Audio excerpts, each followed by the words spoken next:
Gruodžio 2 Plungės Saulės gimnazijoje vyko karjeros diena, tapo sėkmės traukinys.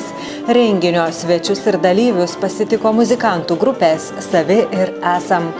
Praėjusį penktadienį gimnazijoje pamokoms laiko nebebuvo, mat čia vienas po kito keitė įvairiausi renginiai. Vyko gimnazistų kūrybos darbų pristatymai, kuriuos vertino garbi komisija. Į susitikimus, konsultacijas bei paskaitas užsiėmimus kvietė svečiai iš aukštųjų mokyklų.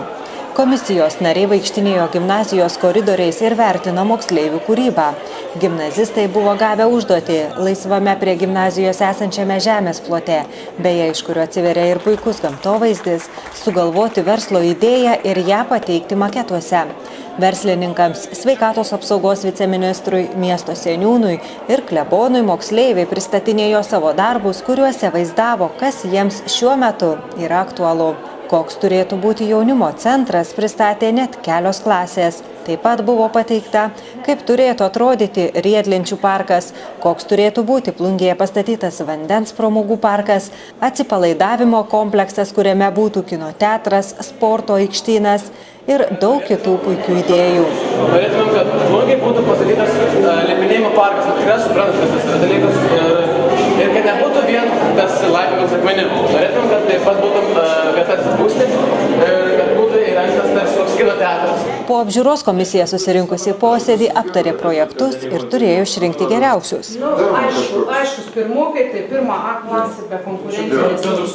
Taip, bendrų sutarimų, nes kitaip mąstančių ir nebuvo. Pasveikinęs visus susirinkusiuosius padėkojęs garbiems svečiams, gimnazijos direktorius Algimantas Budrys prisipažino, jog šiandieną jo vadovaujama įstaiga primena bičių lizdą. Aš šiandien įsivaizduoju gimnaziją kaip bičių didžiulį avilį. Nes bitelės yra darbštuolės, visi ir svečiai, kuriuos pakvietėm, visi nuo labo ryto dirbo plušiai ir dirbs dar ir toliau. Komisija išrinko geriausias verslo idėjas ir jų sumanytojams įteikė net specialius sertifikatus. Aukščiausius įvertinimus savo grupėse gavo 4 B gimnazijos klasė, tarp 3 klasių nugalėjo 3 A. 2 klasių projektų pristatymuose geriausia komisijai pasirodė 2 D klasės verslo idėja, na ir tarp pirmokų nugalėjo 1 A gimnazijos klasė.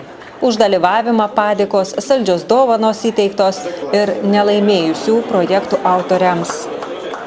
Dėkodamas už puikias idėjas ir sutikdamas, kad Plungės jaunimui iš tikro trūksta poilsio zonų, klasėms nugalėtojoms miesto seniūnas Gintaras Domarkas padovanojo kvietimus į boulingo klubą. Jaunimui iš tikrųjų reikia poilsio zonų, nes didžioji dalis idėjų būtent buvo surišta su jaunimo poilsiu. Bet kadangi vienos idėjos, taip aš supratau, nieks nesugebėjo nukopijuoti, tai aš norėčiau ją padovanoti komandoms nugalėtojoms. Tai 2 valandos visai klasiai pažaisti boulingą Porto pramogų centre. Už šaunų karjeros dienos organizavimą verslininkas Jonas Varkalys gimnazijos vadovui ir 3 mokytojams įteikė išskirtinius prizus – kalendorius be metų. Vicemeras Mindaugas Jurčius linkėjo, kad moksleivių projektai būtų įgyvendinti. Po kūrybos darbų įvertinimo ir apdovanojimų vyresnių klasių gimnazistai išsiskirstė po klases, kur susitiko su aukštųjų mokyklų atstovais. Moksleiviai galėjo išgirsti atsakymus į rūpimus klausimus apie įvairias profesijas ir susipažinti net su 15 mokslo įstaigų programomis.